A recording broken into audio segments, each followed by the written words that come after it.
আপনার রোগীর কি সমস্যা ছিল? Brain tumour. আপনার রোগী কি হয়? আপনার বয়স কত? 12 রানিং। আপনার মেয়ে ব্রেন টিউমার কোথায় ধরা পড়ছে? কোন হাসপাতালে গিয়ে ধরা পড়ছে? প্রথম চাঁদপুরে ধরা পড়ছে, তারপরে কি কোন জায়গায় চিকিৎসা করছেন? বিউটি সায়েন্সে। তখন তো ডাক্তাররা কি বললেন? ওখানে আমরা করছিলাম রেডিমেড দাঁড়া গেছে ওরা বিষ্কার শ্যামলিতে ওখানে করেছি শ্যামলীতে ব্রেন টিউমার অপারেশন করাইছে। অপারেশন করার পরে কি ধরা পড়লো? পরীক্ষা করছে তারপরে বুঝান পরীক্ষার পরে ক্যান্সারের জীবাণু ধরা পড়লো নাকি? এখন আবার রিপোর্ট করছেন, 6 মাস ওষুধ খেয়েছেন আমাদের ক্যান্সার অপারেশন ছাড়া ক্যান্সার ধরা পড়ছে, তারপর চলে আসছেন।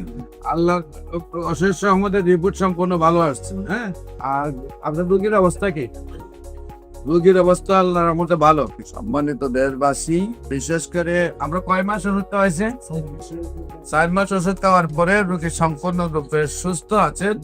ব্রেন টিউমার রোগী ক্যান্সার হয়েছিল। আপনারা জানেন যে ব্রেইনের যে ক্যান্সার রোগীগুলা, এগুলো মূলত টিউমার হইলে টিউমারটা সম্পূর্ণরূপে খাইতে নিয়ে আসতে পারে না। 5% 10% টিউমারটা থেকে যায় এবং ওই টিউমারটা আবার আস্তে আস্তে বড় হয়ে যায়। ওনার বাবুর টিউমারটা কাটার পরে ওনার ক্যান্সার ধরা পড়ছে। আল্লাহর অশেষ রহমতে উনি দ্রুত চলে আসছেন আমাদের কাছে। এখন সম্পূর্ণ রিপোর্টে ক্যান্সার মুক্ত আসছে।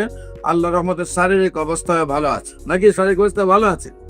বিশেষ করে আপনাদেরকে বলবো, ক্যান্সার হলে আনসার নেই, সেই কথার কোনো ভিত্তি নাই। আপনাদের ক্যান্সারের যে কোনো সমস্যার জন্য এবং যে কোনো প্রয়োজনে আপনাদের যোগাযোগ করার জন্য আহ্বান জানিয়ে শেষ করছে। সবাইকে ধন্যবাদ। আসসালামু আলাইকুম ওয়া রাহমাতুল্লাহি ওয়া বারাকাতুহু।